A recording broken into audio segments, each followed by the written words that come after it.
Welcome to the Broken Pencil Booking Company Pro Wrestling Podcast infused with hip hop. I am Wood. Made daily with organic, farm to table, localized, neuralized, sterilized, Scotch guarded for 2020 repellent, available online, shipped via. Yeah, buddy. Not available on Sundays. Broken Pencil Logic. You stay classy, internet. I'm Suave Burgundy. Yeah. Should be a yeah, buddy. Yeah, buddy. Shouts Rolling like a big shot. Shouts out to Ron Coleman. And Gary. Yeah, boy. Not Gary, too. Gary Coleman, baby. You got, hey, legends don't die. What you talking about, Willis? You feel me? Yeah, man. We back. It's a celebrate. It's Indeed. Swavetober's in full swing. First of all, Swavetoberfest is a gift that keeps on giving. It is not confined to any one month. It's a feeling. It's about how you wake up in the morning. Secondly, I'd like to commend my co-host, my sahab, my co-defendant for participating in an episode entitled Rich Ninja Problems and then proceeding to take 2 weeks off of work. You are the role model that I follow for proper adulting. I wish I could take credit for that. Let's talk about these last 2 weeks. Before we do that, VitaHermosaCigars.com, Vita Hermosa Cigars. It's a beautiful life. Indeed it is. Go to the website, let me know what Hurry you want. up. I got you.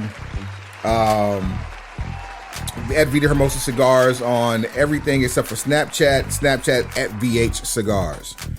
Okay. SerwinVega.com. Serwin Vega Pro Audio. Shouts out Henry. Shouts out Gary. We out here with the Bluetooth audio, your portable audio, your pro audio, your motorcycle audio, your nautical audio. Suave, where we at? On a boat. I need a tsunami for that one. Hold up. We don't never want a tsunami to hit anybody when you're on a boat. Okay? You see that? Right? We're not those kind of people. You see that right there? That logo matches what you see down there. You know what I'm saying? So What happens if they visit and they get ready to buy something and then they get to the cart and then checkout time? Throw whatever you want in the cart. Put BPBC in there, 10% off. Straight like that. The gift that keeps on giving. Now. Not long. Hold on. For everybody out here who wants to support the show monetarily, wants to help give back to what we have going on here at the Broken Pencil Booking Company Pro Wrestling Podcast and radio show infused with hip hop, we invite you to visit tinyurl.com/BPBC merch. Or if you're joining us in a visual capacity and you can see this episode, the QR code on your screen right now is scannable and will take you directly to the site to where you can purchase Broken Pencil Booking Company merchandise and directly support the show, because we do this show for viewers like you. Straight like that, and we couldn't get any straight if it was 2:45 or 6:15. Wait, no, 6:45. Well, no, 6 o'clock. That's it. That's the one. Yeah. Either way, straight up and down, or straight, the long way. Yeah, straight like that. Now, when we last had our an episode, indeed, not long after that, I came down with this crazy illness. But you got to tell them how you was out here getting money before that. Don't skip the part of the story that makes everything come together. Rich Ninja Problems. Then I proceed to take 2 weeks off work because I'm out here balling. I think I came back from Fort Myers and we recorded. So I was in Fort Myers, Florida, handling Vita Hermosa business because it is a beautiful life. Jesus, that's loud. Ain't it though? ain't it, man? Yeah, that's loud. All right. And then I was also at the North Carolina Central University homecoming out here with Vita Hermosa Cigars. Talk about it. Doing teams, big teams were guan. Teams guan. And then that night I came home to my beautiful wife and we watched Family Man. Cash Money versus No Limit. Yes. And what was the most lopsided underdog victory My God. of ever. No Limit was the better coach team from the word hut. I mean, masterful. I had been telling people, because look, I was one of those people who felt like Cash Money's catalog was just too much to overcome. But I also said, because certain people are missing, and I expect P, if nothing else, to be organized. And in this competitive format, they didn't go 20 for 20. I think it was either, 12 rounds total? It ended up being about 12. And then, of course, they had to shut it down with back it up. So, yeah, just first of all, the MVP of Cash Money, Juvenile. And I don't want to hear anything else about it for the rest of time.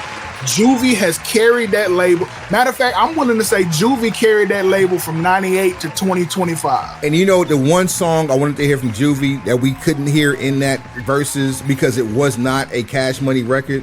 What's that? Know Your Clap. Oh my God. That is a Rap-A-Lot record for those of you not in the know, or if you forgot, if you were under a rock. That is a Rap-A-Lot record with Wacko and Skip. What a time to be outside when they would know you're clapping.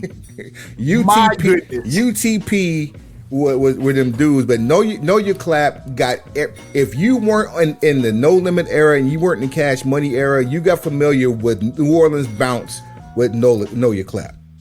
Shout out to Skip with them ridiculous bars he used to, right down by that dog doodle. You gonna die by that.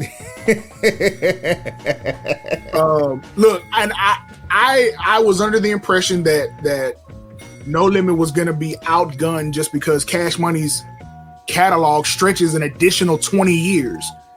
And I was banking on Manny Fresh being the DJ.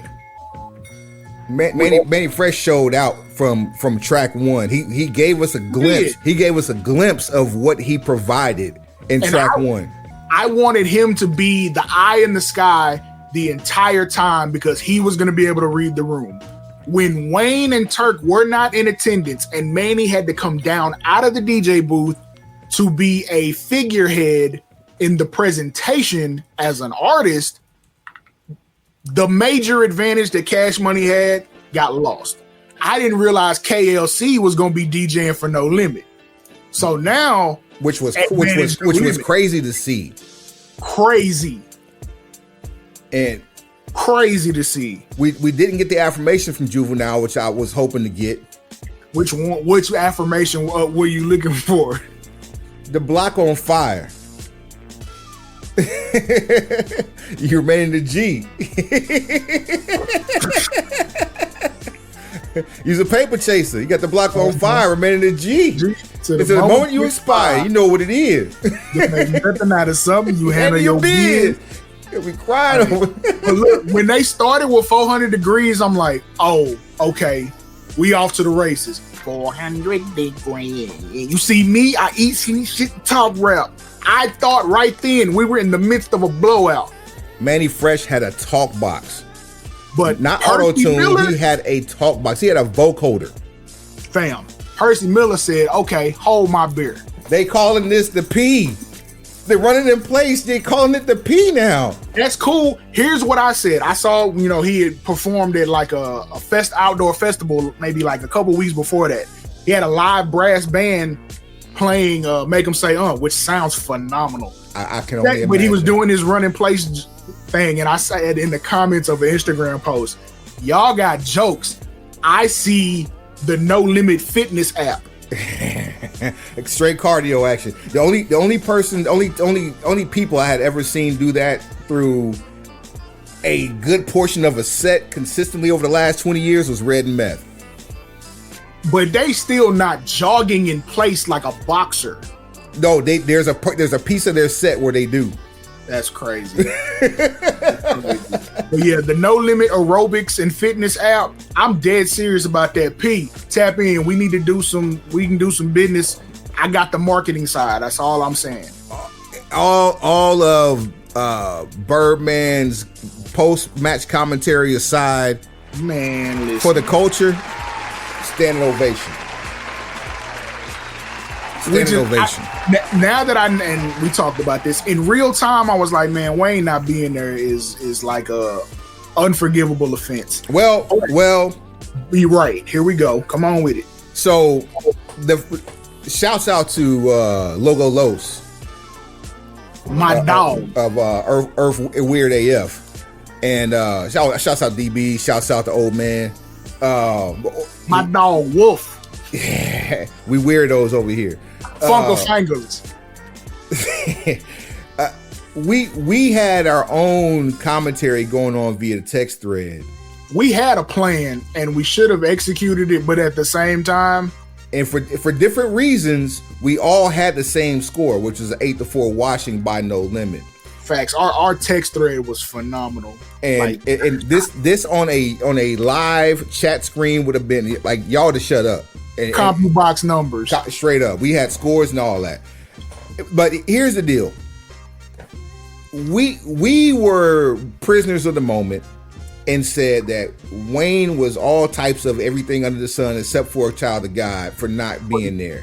Yeah, because this was for the culture. This was a crowning achievement. Like, bro, whatever it is. Until we found out why he wasn't there. Factual. Once we found out why he wasn't there, the audible that Cash Money called was probably the best thing they could have possibly did for that situation. And it boiled down to essentially either it's all of us or in my mind it's none of us. It's none of us. And so Wayne, that I can respect. Wayne took his high road by standing on his laurels, and for that I commend you. Hey, look, if you don't stand for something, you're gonna fall for everything. Yep. So yeah, he stood on business with that one, and for that, you gotta eat that L. All love and respect to what Birdman is meant for the culture, but no more Easter speeches. Ever. No more. Just look. Like, if you're not performing, pass the mic. I'll tell you who the LVP is. The LVP? Least valuable player. Who that? Tamar Braxton's messy ass. Oh, yeah. So, hey, MVP for No Limit? Mia X. She came with her workout boots on. She came through walking stuff down. And do you hear me? And say what you want to about Silk the Shocker. He was the ultimate professional for the entire show. He surprised us. And I'm glad he was in a situation to get his flowers, because the pre-fight scuttlebutt going on social media really had everybody was making the jokes, and they just knew that Silk was gonna have a rough day at the office. He came through like No Limit was just a polished machine. It's so funny how before Versus, Silk was heralded by many as the wackest rapper ever in the history of hip hop. I got at least a 10-piece list that's worse. After Versus, the world realized that he fathered who's on the mic right now running up the charts. Actual factuals. That's crazy. That is insane. You're insane. It's insane to think. But definitely, like, super shout out to Mia X. Like, it was so refreshing to hear a woman with bars just go nuts. And in the true spirit of professional wrestling, because everything is pro wrestling. That was pro wrestling at its finest. You beef when it's hot, when you cool off and you become adults and you mature in your life and you get to a comfortable place when everybody is satisfied. You come together for a greater good. So was this like the NWO versus DX at WrestleMania 31? And then at the Hall of Fame. Okay. All right, I'll take that. Yeah, in that order. In that order. So shouts out to Versus. Complex, let me talk to you, Complex. Let me talk to you real quick. Here's the flip side of the coin. Oh man, Ebro, I understand your contributions. I never need to see you on my TV again. Whoever the bootleg version of Academics that they had with him was, Because to this day, gun to my head, I still don't know who that man is. I never need to see or know who he is ever in life again. I ain't gonna lie to you. Like, you needed special commentary for this. Like, you needed like Greg Street. You needed a 3-person booth for this. Greg Street, Bun B, and Boosie. I like the perspective of the generation gap, because he had old man Ebro for us and whoever this other clown was for the kids. But is it really for us? He would like to think so. Exactly. Complex would like to think so. And Complex, if you book this for a convention, at least have the common decency to give these labels and these artists the time they deserve. That's number one. You're going with an over-the-top platform. Sure, broadcast time does count. Go ahead. Bandwidth does cost. But ensure that you don't have uneven rounds. Be sure, like we've seen how Versus has played out over the years. We Versus supplied us through an entire pandemic. I absolutely expected a 20v20. That's what it's been historically. See what I'm saying? And also ensure that the right demographic is in the crowd. Man, like if you have Gen Z in the crowd and they didn't grow up with any of this music, they're gonna do what they did in Vegas. So that was my other problem. It was in Vegas. The demographic in the crowd didn't match, and then you didn't have enough Southern royalty participating, because this is as much as their music was nationwide, this is a Southern rap culture thing. And let's clear this too. When you have an open floor like that and you're broadcasting, you should have crowd control through producers. There should have been producers in the crowd placing people properly based on their reaction to certain songs. Because we know how these conventions and conferences and all that work. There's absolutely a way that you could have filled out the crowd control. You could have filled out the crowd with the proper demographic, men and women, and whatever else that anybody wants to be seen by men and women. Yeah, of a certain age, put them front and center. Because, okay, they would have never allowed that to happen for Dipset and the Lox. Did you saw the environment that Dipset and the Lox was in? It made that versus 10 times bigger than it ever should have been. And that's the same reaction we should have got for 3-6 versus Bone, but we didn't. So that's all I'm saying. Afford those same luxuries to Southern hip hop for what all they've done. That's like the equivalent of doing, T.I. versus Luda, but you do it in California, and you do it with Gen Z and younger. Give me an EP real quick, Suave. All right, with the right environment, with the right pre-production. Give me your 3 to 5 verses that hasn't happened that you want to see. Ooh, that hasn't happened. Give me. You if you want some help, I'll start you off. No, I got one that's just like, it's crazy. Busta Rhymes and Missy Elliott. Here's a crazy one. Will never happen. I'm going to say never. Okay. But if it did, it would completely change the culture. Who that? Trey versus Zero. Oh, that'll never happen. I know. But if it did, and I do want, and people want to see it. I mean, I can absolutely see that. Give me Nas versus Scarface. However, here's the caveat. You gotta pick each of their best albums. Oh, okay. All right, hold on. Okay. Now, whatever your consensus on the best album is. What's your consensus on the best album? With Nas, it's either going to be the most critically acclaimed, which is It Was Written, or it's going to be... Whoa. Again, we're crate diggers. I said critically acclaimed.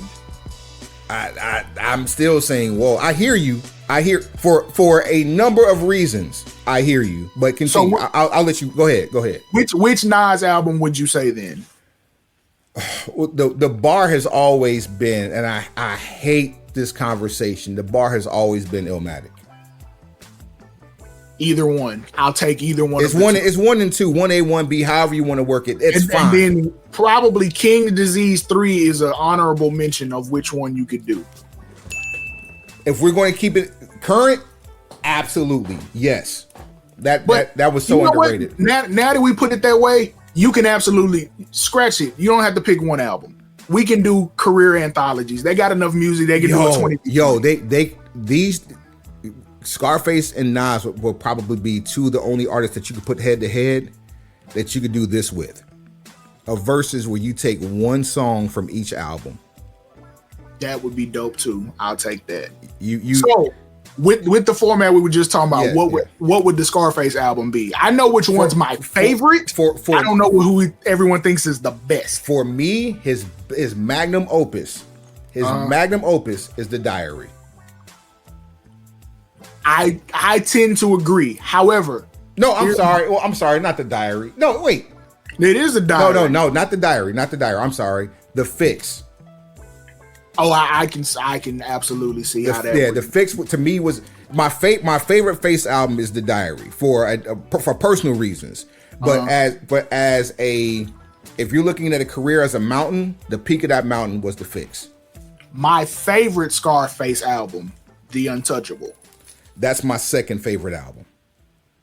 That is my second favorite album, and that's probably one of his most underrated.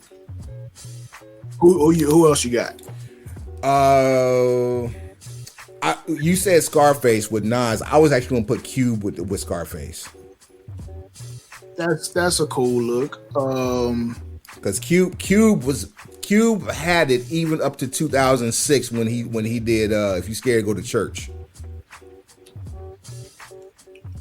I like the idea of the Jay-Z Eminem thing. However, I don't think it's apples and oranges. M ain't gonna do it for me though. Like, I like M as an artist, but I don't just sit around listening to Eminem albums. I did. Admittedly, I did. Still kind of will, depending on what mood I'm in. Jay just has so many different lanes he can go to. If Jay ended up losing a lyrical song for song thing, he can pivot and incorporate club music where I have never seen anybody here because of their club with Eminem songs, because they're way up like in the upper tier. I would say similar to the Nas Scarface joint, right? Where I said you take one song from, like, you basically how many who has the least amount of albums, right? Let's say Face has 13 albums, right? Because I'm sure Face has less albums than Nas. And I say that respectfully because Nas did put out 6 albums in 3 years. Let's keep it a whole buck. Nas has had a late career resurgence that has really grown his catalog out way bigger. This year alone, his guest appearances on the albums that he's put out could constitute an album of just guest appearances for him. So let's keep it like what it is. All right. With Jay-Z and Eminem, they go into this. No one knows. I'm keeping it. Everything is pro wrestling. No one knows what the other one's going to do until they show up. Jay-Z's camp knows what Jay-Z's going to do. Eminem's camp knows what Eminem's going to do. That's how it should be. When you show up, you go one album versus one album. Which album is each one going to pull out the hat? That's a rhetorical question. I'm not telling you to do that right now because that'd be a whole show by itself. I know which Eminem album it is off top. It's the Marshall Mathers LP. Depending on the day, for me, it might be Reasonable Doubt. It may be Blueprint. It may be Blueprint 2. It may be Harlem's. I mean, it may be American Gangster. It may be the Black Album. I think it would have. It may be 444. Like, right. I would probably lean towards the Blueprint. Probably. If you're talking like track for track, you may be neck and neck in terms of the amount of tracks that the Blueprint has versus Marshall Mathers LP. And here's what's even crazier: isn't Renegade on the Blueprint? Yep. So then you can end it with that song. Boom. Isn't that kind of what happened when they did their like MLB stadium tour?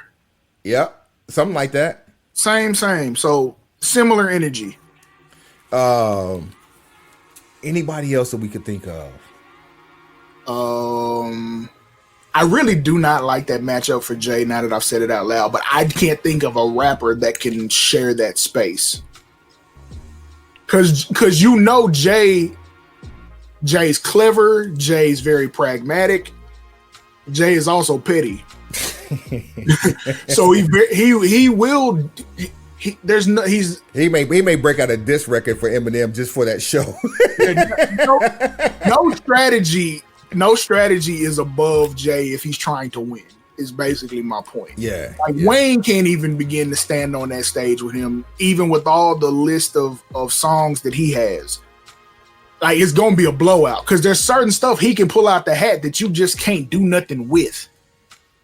Man, I would like to see, and this is a deep cut here. I would like to see Wayne versus Jeezy drama mixtapes only. Ooh. Ooh. Wayne gonna win on bars, but Jeezy gonna walk some down. Yo.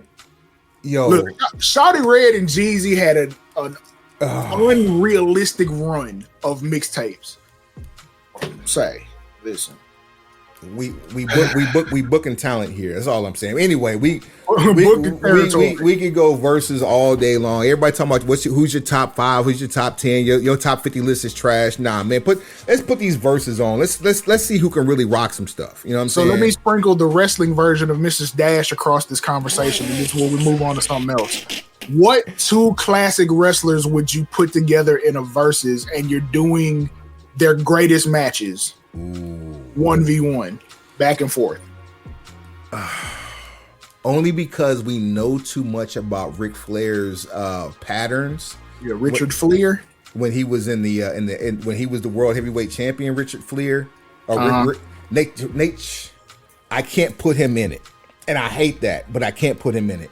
I would have that would have been my first pick because I mean, you know, the separation of church and state. I can separate you, the human being, from you, the character. Yeah, this is definitely 100% character. Okay, like reading the stories and listening to interviews. Like if you think about like the Terry Taylor match, the Ron Garvin match, the first Ron Garvin match, not the second one. Okay, or even really the second one too, because they were basically one and the same. It's just that the finish was different, but it was basically a 10 to 15 minute exercise that was rinsed and repeated.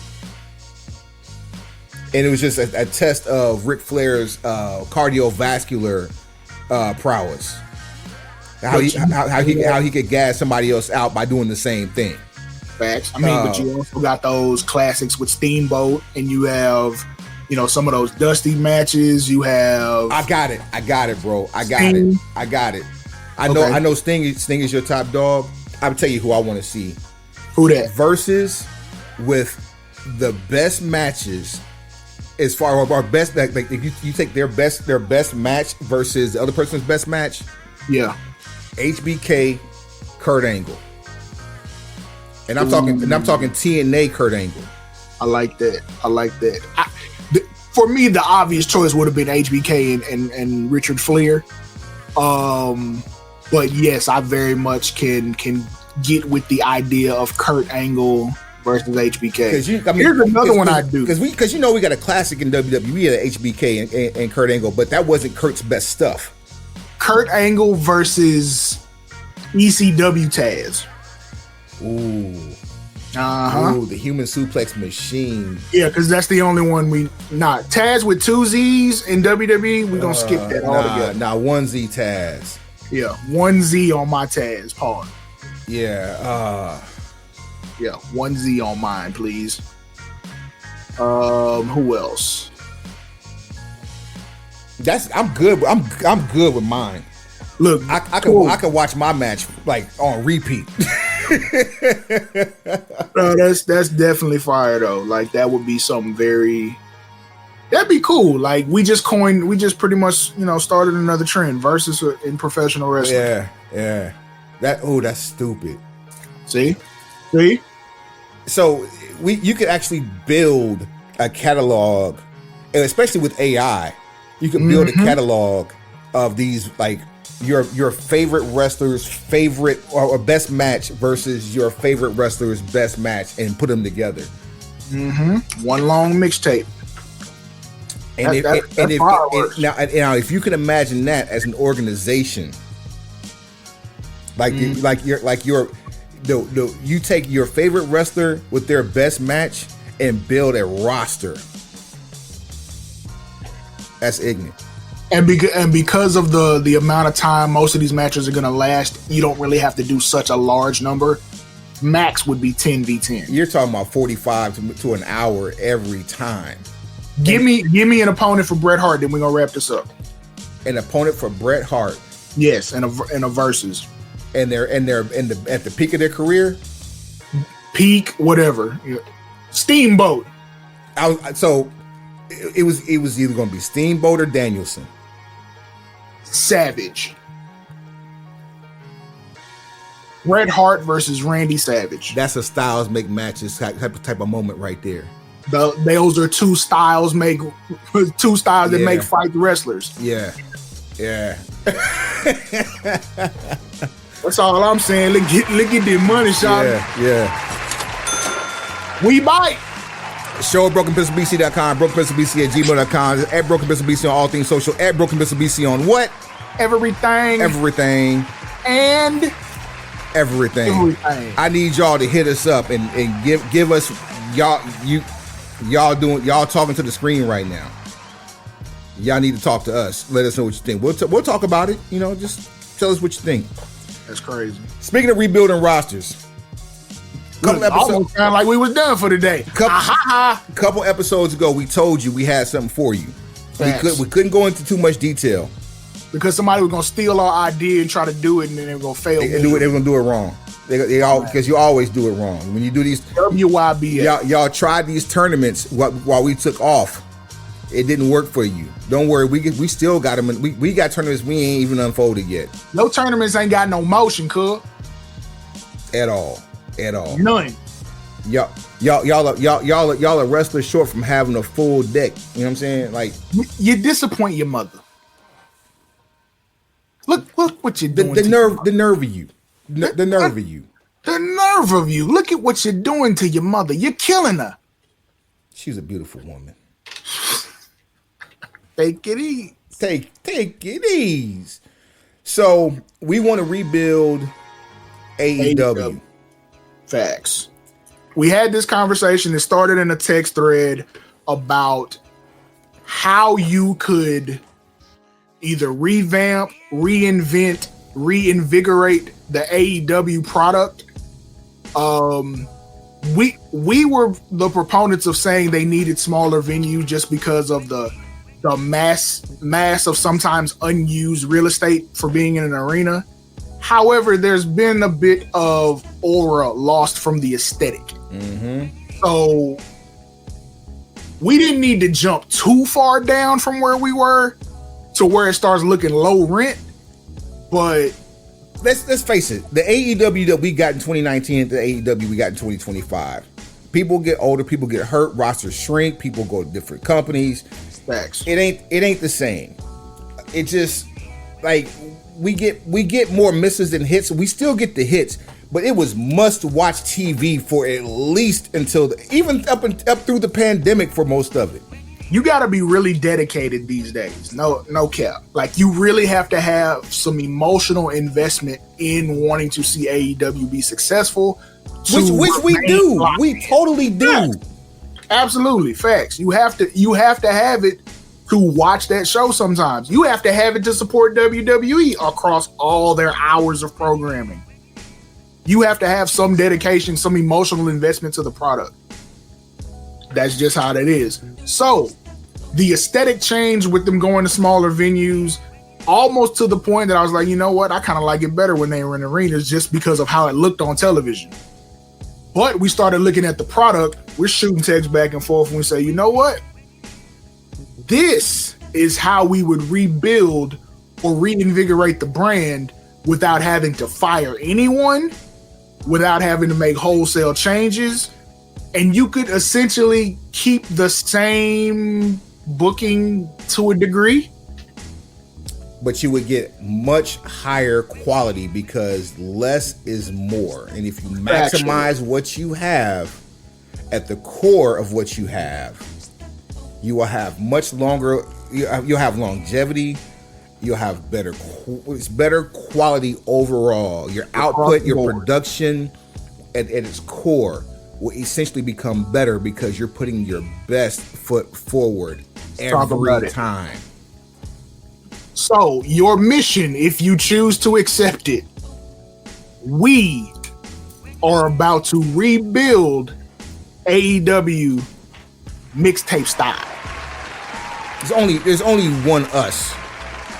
Y'all can't be that. You're pencil pushers, but you ain't the BPBC. We are the BPBC. You don't have this. What we're gonna do, we have broken down the entire roster into 4 categories: heavyweights, cruiserweights, tag teams, and the women's division. We will do mixtapes for each division. Equal number of participants. We'll go back and forth like versus.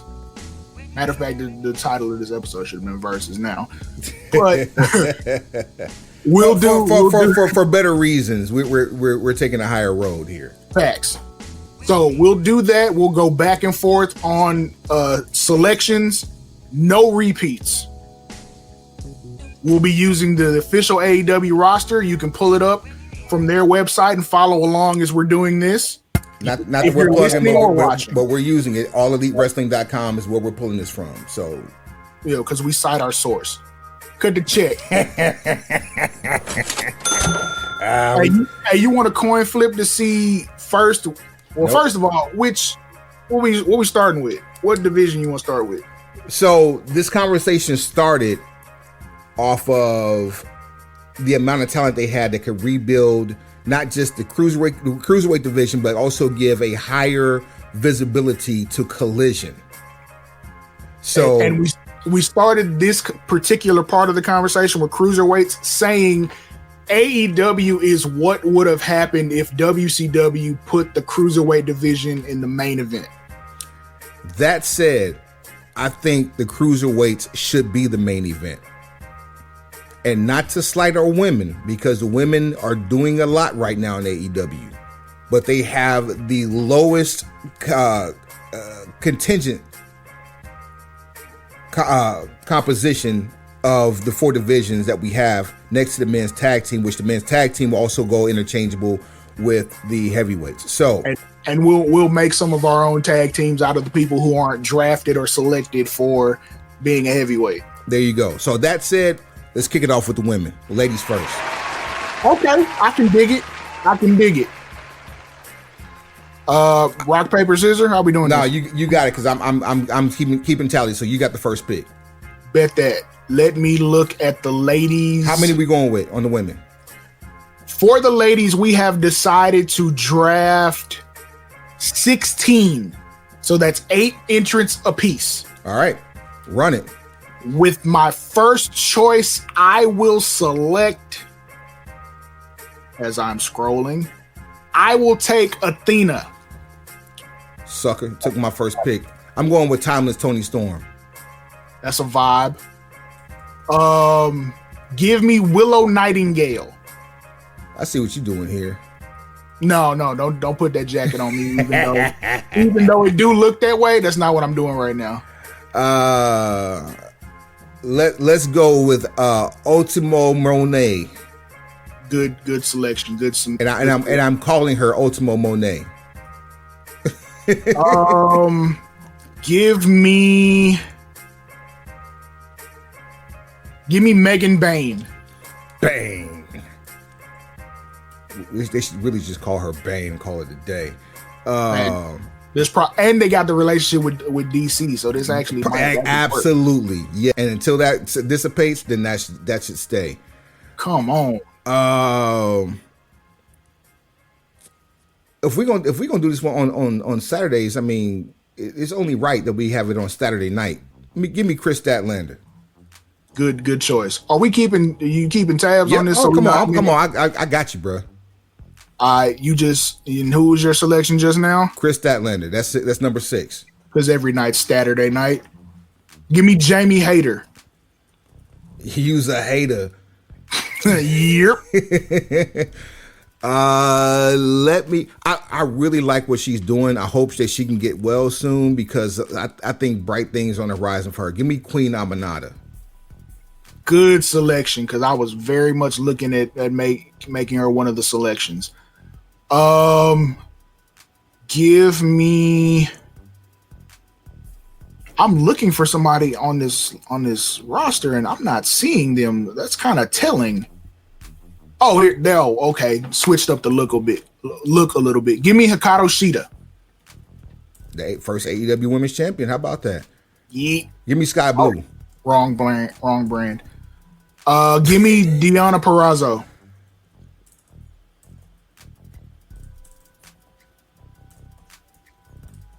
All right, let's see here. 1, 2, 3, 4, 5, 6, 7, 8, 9, 10, 11. Let me go with. Oh, yeah, she's doing great work. Give me Mina Shirakawa. Okay.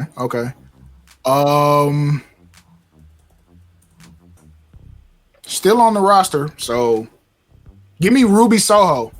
Nice. When she works, she shows up. Facts. Give me.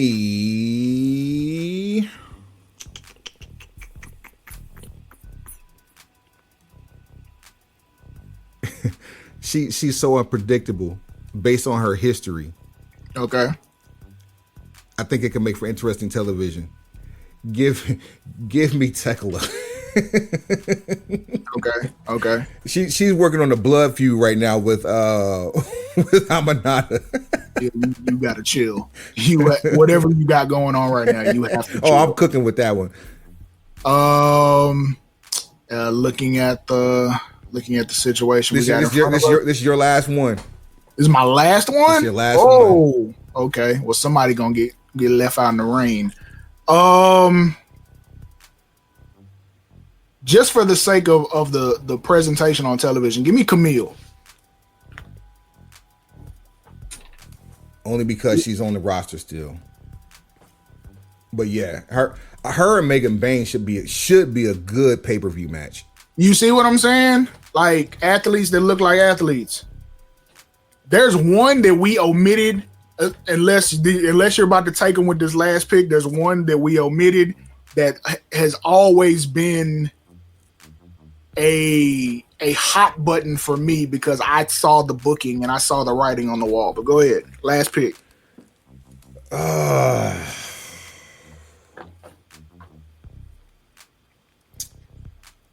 Man, this is gonna be tough.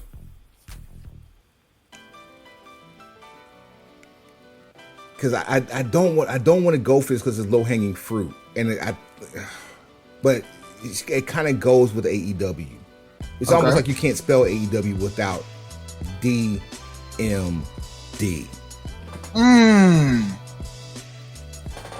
So there we go. Who did you think I was gonna pick?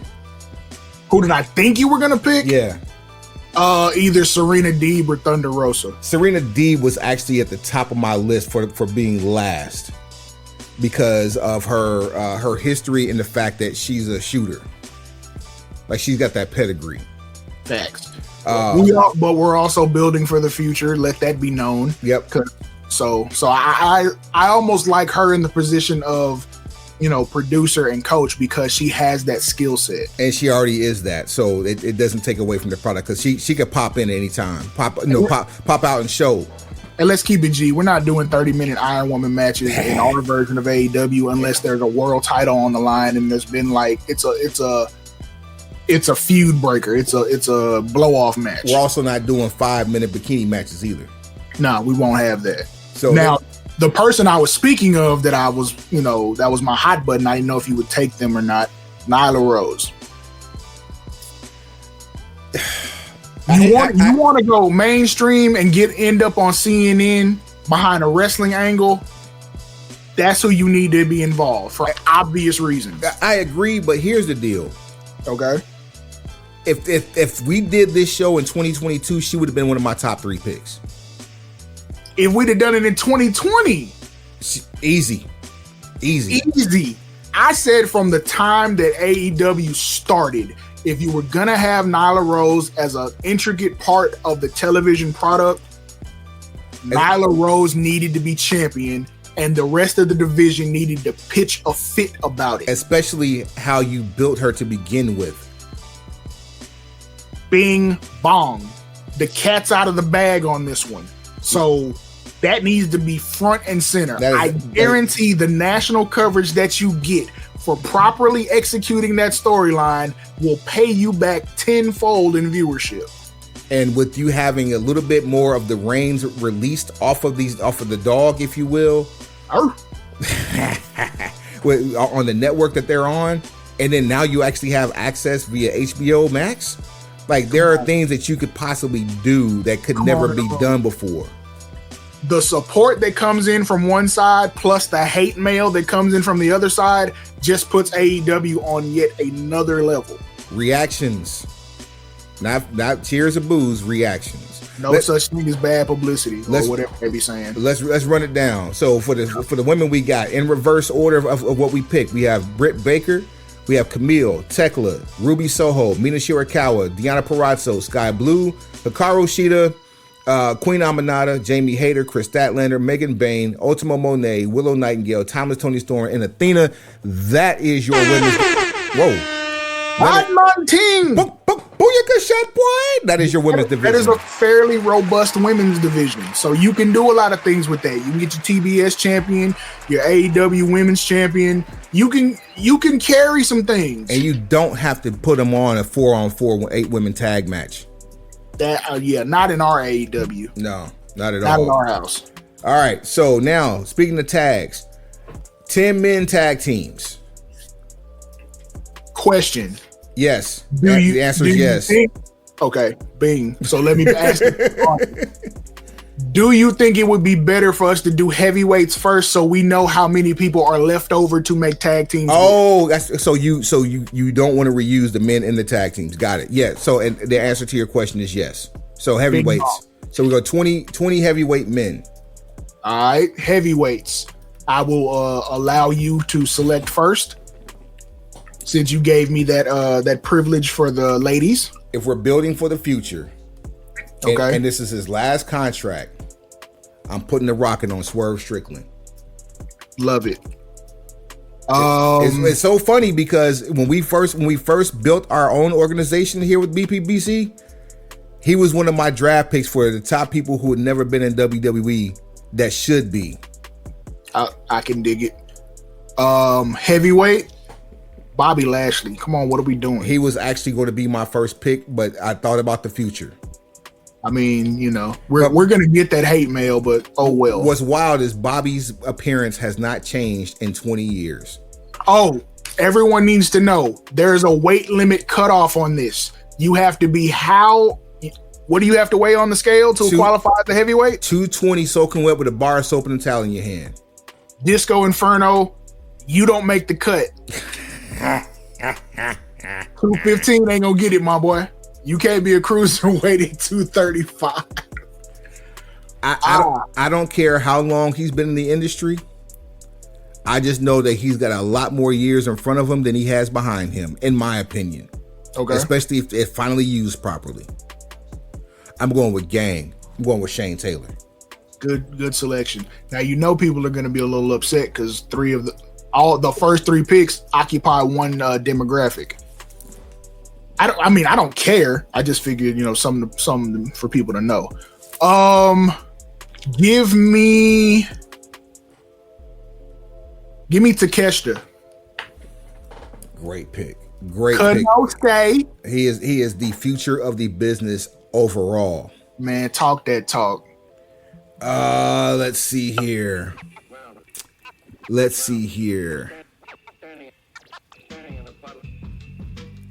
Hate him or love him, He's cash money for the 99 in 2000. Paducah, Kentucky's own. Give me Ricochet. You gonna put him in? Oh wait, no, I'm sorry. heavyweight? I'm sorry. I'm sorry. I'm sorry. I'm sorry. I'm So sorry. you big tripping. I'm sorry. boy. I'm big tripping. I'm That big man tripping. 218 the morning of Thanksgiving. I meant to say, give me Hacksaw Hobbs. Damn it! I should have shut up. I should have kept my damn mouth shut. I'd have been in the No, because Ricochet he don't make the cut. That's my bad. Right. Give me MJF for the win. Boy, you talking about barely making it? Barely. He made it. He ate a sandwich right before he hopped on that scale. Can you dig it? Give me Kyle Fletcher. Good pick. Good solid pick for the future. Give me Samoa Joe. Even though he's on his way out, he's still giving us his best years right now. Facts. Come on, bro. I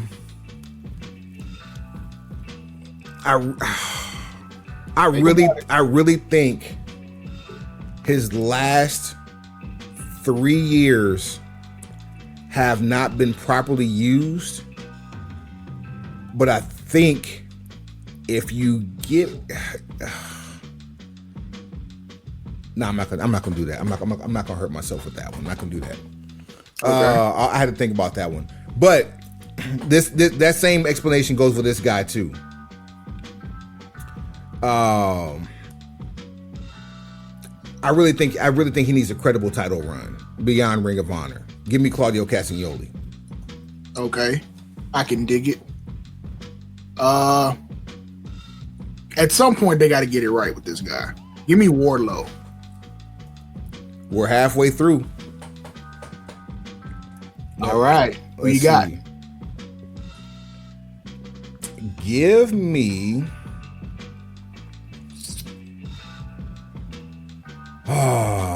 For better or for worse, give me the hangnail. Mr. Page. Yep.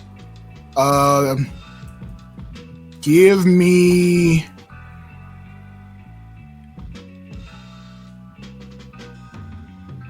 Nah, it's too late for that. Give me Roosh. little south of the border flavor there. Yeah. You gotta mix it up a little bit. All right. I see your Roosh, and I raise you. Hechicero. Good pick. He was definitely on my list. Now that you have done that, give me Buddy Matthews. Buddy Matthews. Buddy. Buddy. Hey, buddy. Hey, buddy. Hey, buddy. Let's see here. We got some years left on him. AEW is actually added more years to his career. Okay. Gang. Give me the Kingpin, Eddie Kingston.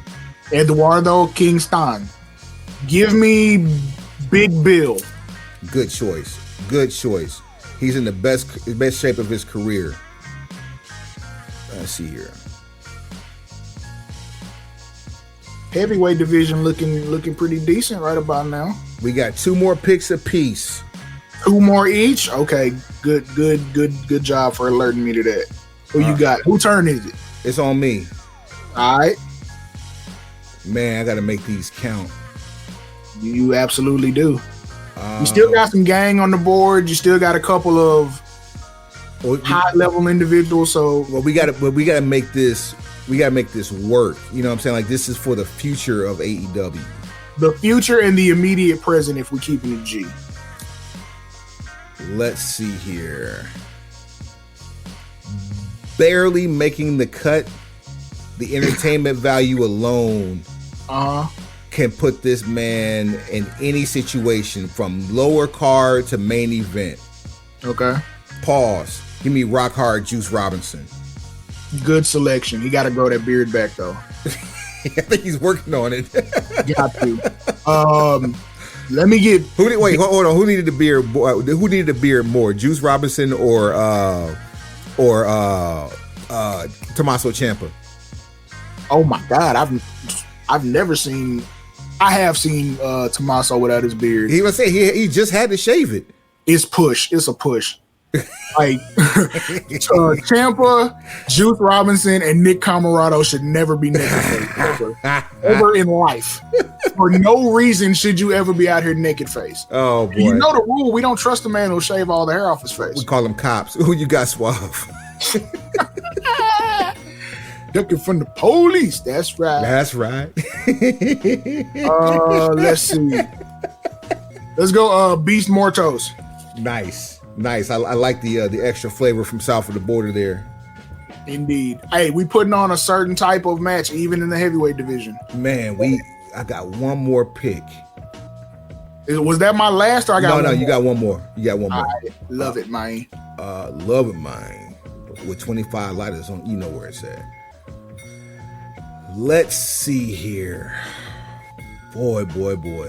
You still got some quality picks out there. You got one that we named in pre-production that ain't been taken yet. Yeah, and he actually got some legs left on him too. Give me Luchasaurus. Oh, that ain't even who I was thinking about. For my final pick, let's scan and make sure I'm not missing anybody. Keep in mind this is about the future of the business. Mm-hmm. Random question: how much does Bandito weigh? Let's see. Because I know he's Ring of Honor heavyweight champion, but he might actually, meet the criteria for our heavyweight division. Bandito is billed at 211 pounds. That's unfortunate. So as I'm scrolling, there's a couple of choices here that make sense. However, we need to make an impact with this last choice. It is also keep in mind your booking will make this individual as well. Facts. So for that reason, give me Shelton Benjamin for the win. Oh, I was going to save him for a tag team. Shelton eventually needs to. Telling his story of finally becoming a world heavyweight champion is must see TV. Hold on, I'm making sure I got the right number here. And there's somebody there's at least two people that absolutely should have made the cut that did not. And who was that? I would say Kazuchika Okada. Yep. Honorable mention. Oh, nobody picked Moxley. Nope. Or Jay Lethal. Jay Lethal was who I was talking about earlier with the last 3 years, but he said that has actually extended his career. The fact that he hasn't been as active. Right. I thought about it. I got better plans for him. Okay. I'll tell you somebody else who could still get us another good 10 years. Who that? Lance. Good. Yes, I agree. But let's not spoil it though, because we still got to do these tag teams. Yeah, we got a tag team division and a cruiserweight division to build. So coming off of the heavyweights, do we want to start tag teams now, or do we want to build the cruiserweight? Tag teams now. Tag teams now. 10 total tag teams, 5 tag teams apiece. You can build them with whoever's remaining from the roster. Did Kyle Fletcher get picked? Yes. Heavyweight? Yep. Bet that.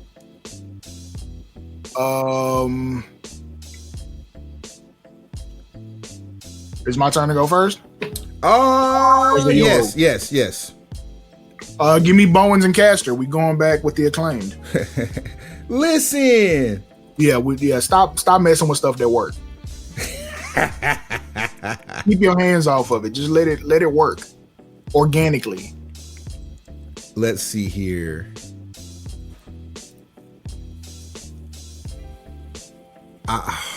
As a tag team, bruh. Tag team. As a tag team, I think this will be very chaotic, but I think it will make for great television. Give me Jon Moxley and Kaz Okada. Well, that's going to take some special booking to make that work. Hey, styles make fights, right? Yeah. I peep this. Give me Jay Lethal and Scorpio Sky.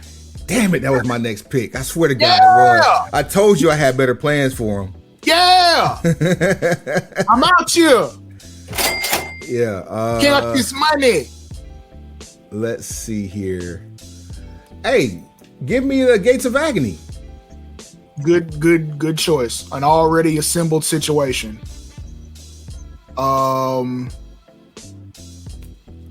What is my guy's name? The luchador that like went crazy on Dynamite right before pay-per-view.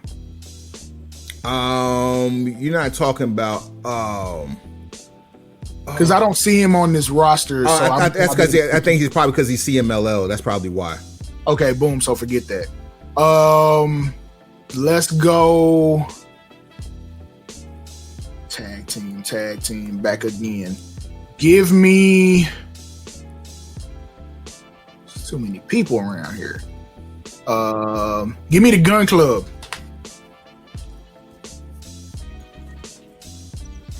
Austin and Colton Gunn. Let me get that. Pause. Gotta get that.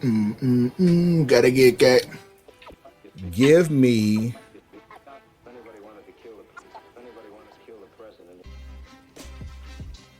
Ooh. Uh-huh. Give me the Golden Lovers. All right, I respect your choices. you humble? Did you humble me? Is that what that is? I humble you. It's star power. You know what? This is dope. I think this will work. Give me Josh Alexander and Josh Woods. I almost went with something similar. Yeah, you need one of those teams that's like, yeah, you need one of those no nonsense, get in there and damn near hurt somebody. I mean, why not? We can get 5-6 years out of these guys. Give me FTR.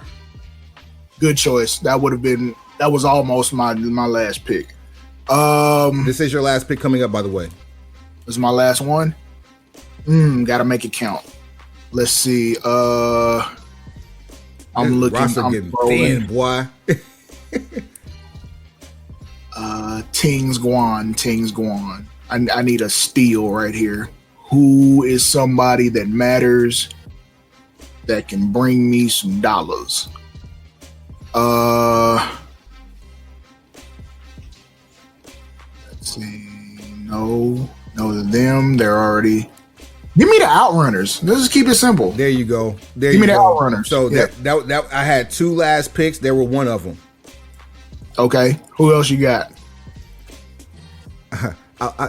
In a rehash and a reboot at the same time. Well, this finna be trash. No, it's not. Of Shane Taylor Promotions. Give me Strictly Amazing. Give me Keith Lee and Lee Moriarty. Ooh, I like what you got going on right there. That's a nice little situation, Brody.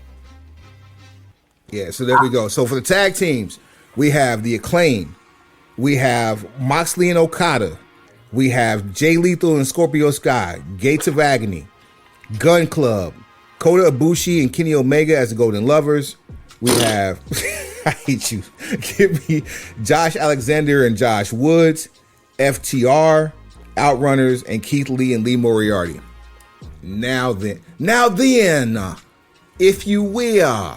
The main event, so we save cruiserweights for the end because, hey, that's the whole reason we started this conversation. And this is what is going to carry the brand going forward, even if the heavyweight champion is, the last match. So are we going to call them cruiserweights? Or are we going to make this a new name for this division? Like, I think we should develop a new name. I really do. Because it's branding. It's what we do. Let's see here. So the all weight. I mean, because we got open weight, we got cruiserweight. We've already done juniors. We've done super juniors. We got X division. We can't say all weight because there's a cutoff.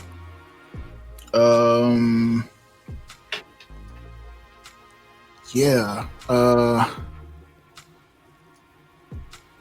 don't know the name we should use for this division. Because you don't want to say something that sounds like a slight. How about the collision division? You know what? I like that. Roll with it. Bam. Talk that stuff now. Roll with it. The AEW collision division. Because it's bound to be a car crash. So, question. Yeah. There's a cutoff to be a heavyweight, but is there a cutoff to participate in the collision division? If we're going, like, if you're going in the spirit of the X division, the answer to that question obviously is no, because there are no limits, right? But with any other weight division, Master P. With any other division, there's a cutoff. Right. You always talk about a coin toss, Suave. I'm gonna let you do the honors and flip a coin. Heads, there's a cutoff. Tails, there's not. All right. I'm not gonna go through the rigmarole of sharing my screen. You're just gonna have to understand that I'm very much an honest individual. I trust you. Heads and tails is what again?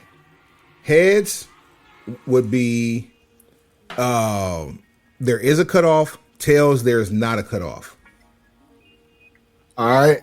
Flipping. It's in the air. Bam. Heads. There is no cutoff. Love it, man. This is about to get interesting. Love it, man. What's the number? 20? Yes, the number is 20.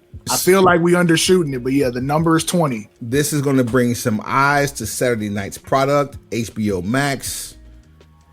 It's going to compete with Saturday night's main event, some PLEs even.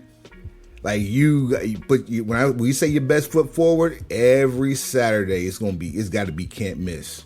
Who goes first? I'll take the rent there ain't on this one. All right. For my number one pick in the collision division. Why not go with the one who fathered your style? We got 5 years out of him. Give me Christian Cage. Serious? Okay. I did not expect you to go that direction with the first pick. I know, but again, styles. You're expecting people to do all this flippy with Jim Cornette say flippy do bullshit? No. I wasn't expecting that either. I just didn't expect you to take someone who's such an elder statesman. Yeah, but he's still got time. I almost put Cage and Cope together as a tag team, to be perfectly honest with you. I think that's the best use of both of them. It was too easy. But continue. Yeah. I'm here for it. Go. What you got? The face of Wednesday nights, baby. Will Ospreay. Nice. Mm-hmm. He could be the future, but he gotta break away from them damn Death Riders. Give me Wheeler Yuta. Nah. Stop it. The Great Yuta. Nah, when he disrespected the nickname I gave him, it was over with. So if we're gonna repackage him as the Great Yuta, yes, I might have something to do with it. There we go. Give me Ricochet for the win. There we go. Ricochet. See, look at you. I bring him out, and you go ahead and take him home. Pause. Hey. Give me the Bastard Pack. Great choice. That was definitely on my draft board. You want to talk about some hot you want to jerk the curtain pause on a Saturday night? Everybody just relax. Let's see. As I'm scrolling,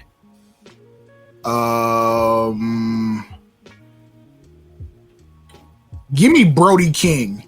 Ooh, that's nasty work. He was the first person I thought about when I asked about a cutoff. That is nasty work. Give me we didn't draft him as a heavyweight and we didn't put him in a tag team. Give me Kevin Knight. Good choice.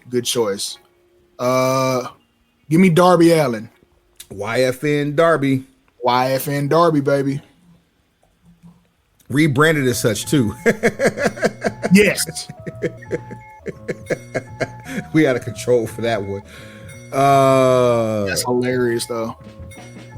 Let's see here. Hey, we gotta put Gang to work. He got action. Give me Lance Archer, the Murder Hawk Monster. Ooh, problems. Let me get Switchblade Jay White. Ooh, that's a good one. Juice. That was a good one. Hey, screw it. We can create singles rivalries. Give me Adam Copeland. I get what you're saying. I understand. As I'm looking, let's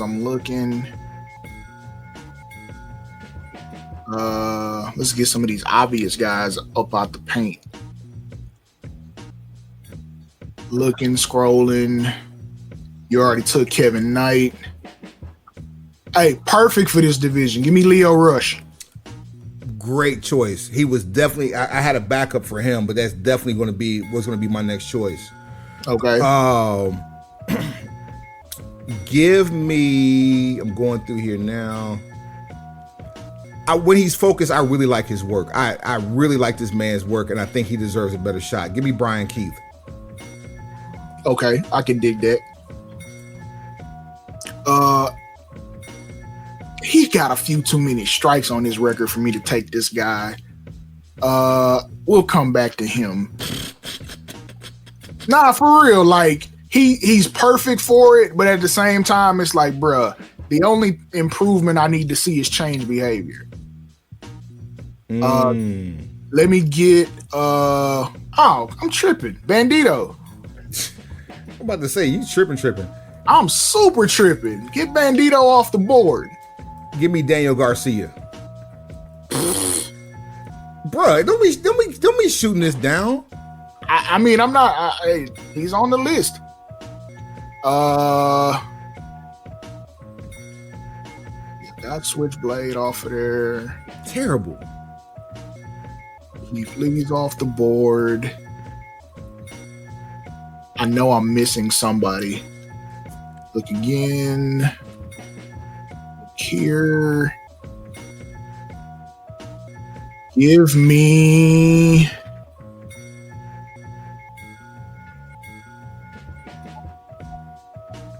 don't want to draft him.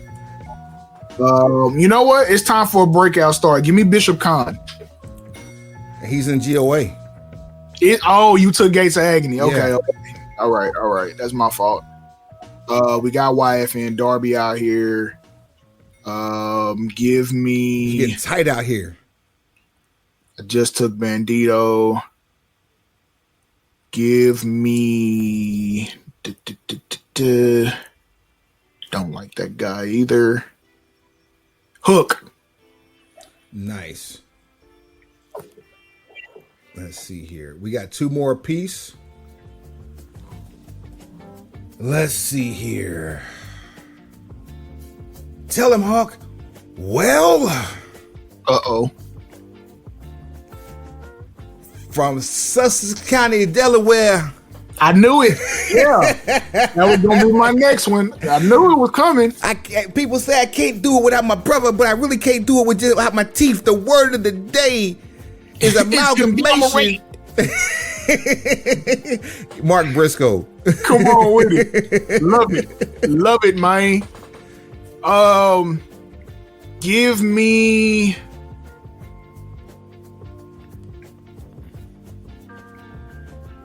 You know what?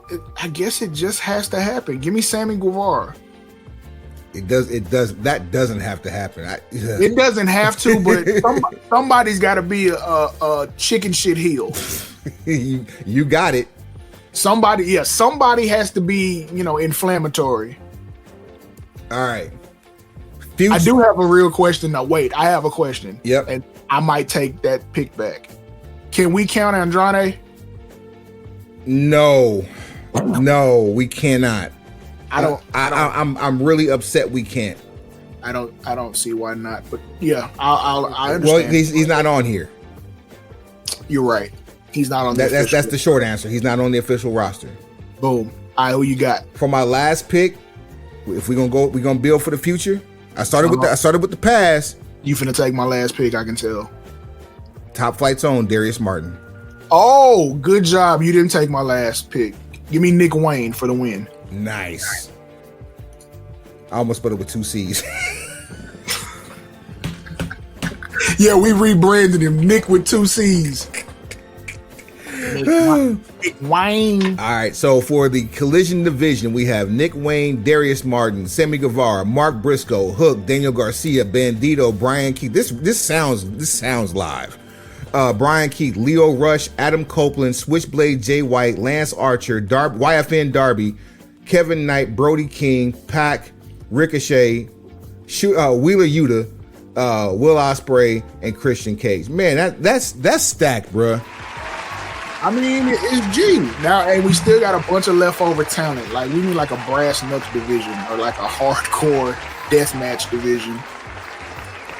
But do you want to see these people? Do you really want to make another what is that? Brawl for all with the remaining talent? Nope, not a brawl for all. When I say brass knucks, I mean like all of the matches are like your tornado street fights or deathmatch-esque type situation. Like because there's a segment of wrestling crowds and audiences that like that. So that's the element of chaos. In these other divisions, we're not breaking tables every match. Three apiece. Go. Just 3? Yep. Has Eddie Kingston been selected for anything? Yes. Damn, that would have been it. All right, let's look. Because I may just say scrap it if I don't find nobody to pick. And I'm thinking about your prerequisites that you just handed out too. So let's see. Deathmatch, brawler style deathmatch. I am really not seeing anybody that's left. I got about 3, and I'm pulling from one of them. That's crazy. Still looking. Yeah, it's getting real ugly. I'm getting towards the bottom of this roster, and I don't see anybody I want. I can give you 3 that will make for interesting television, based on your criteria. All right, hold, what you got? I know I gotta find somebody. Give me. Oh damn! I already put him somewhere.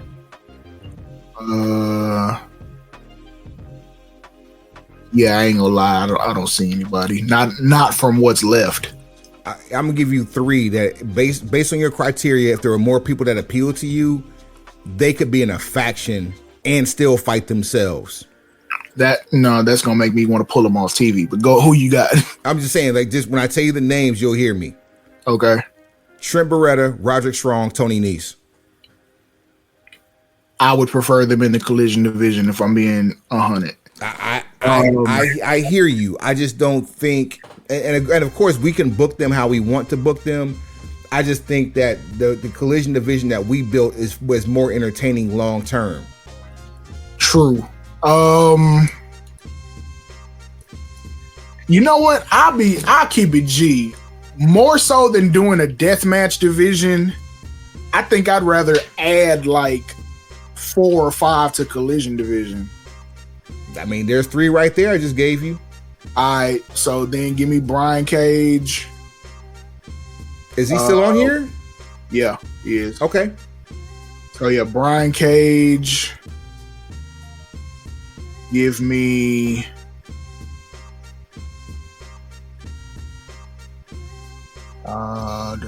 Boy, you reaching here, bruh. Do you understand where I'm coming from when I say this? Give me Dralistico. Okay. And one more for the Collision division. Let's go. Mind you, you build them, and I tear them down. Has Okada been chosen for anything yet? Yes, he's in a tag team with Moxley. Ew. That's ew. Let's see. I need one more that makes sense. Right about now, but look a slow thing in my youth. Right. This is a deep, long ass roster pause. You're a child. Yeah, at heart. Give me. I don't like either one of those guys. Give me Mark Quinn.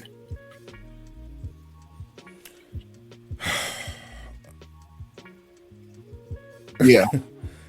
I'm not even putting them on the list. I'm just like those last 6. I'm not even putting them on the list because we got our 20. But you right.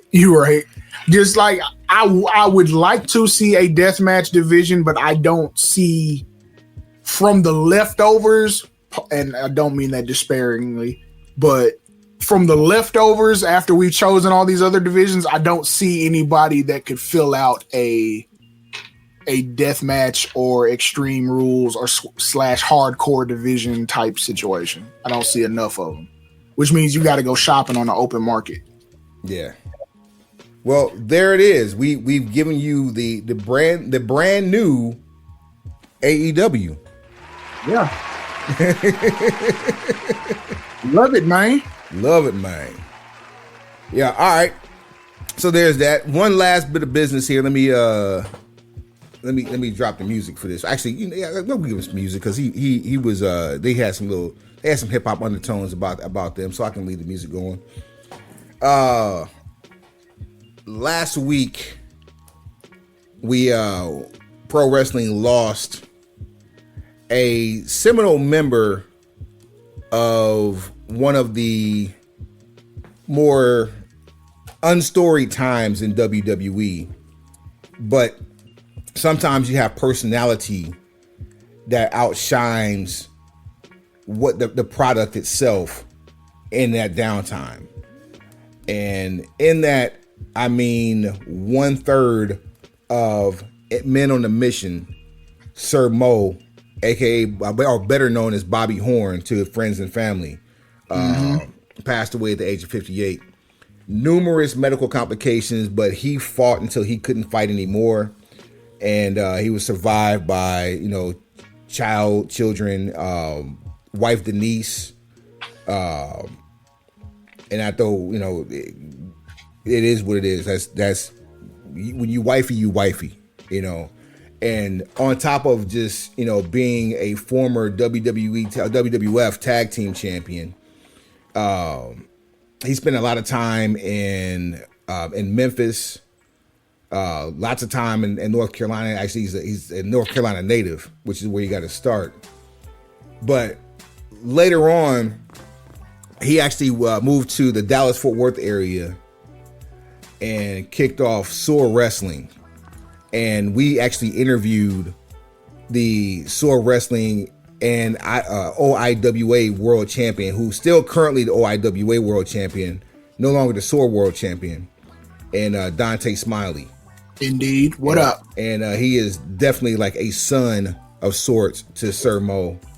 And so for all of those in the DFW Metroplex, all of those who were touched and, appreciated Men on the Mission alongside Mabel, aka Viscera, and also Oscar, who, for lack of better terminology, I think was just their manager.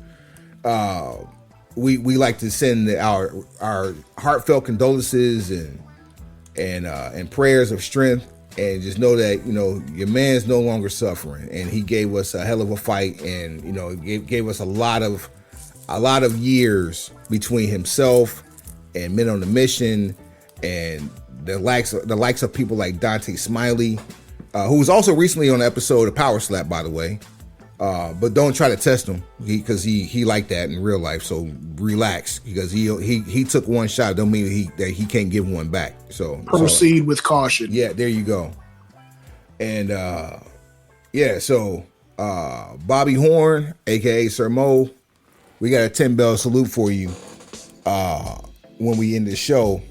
But as always, as we end it, we want to tell you to hit us up on all things social. Show at brokenpistolbc.com is the email address. brokenpistolbc@gmail.com. At brokenpistolbc on all things social. At brokenpistolbc on what?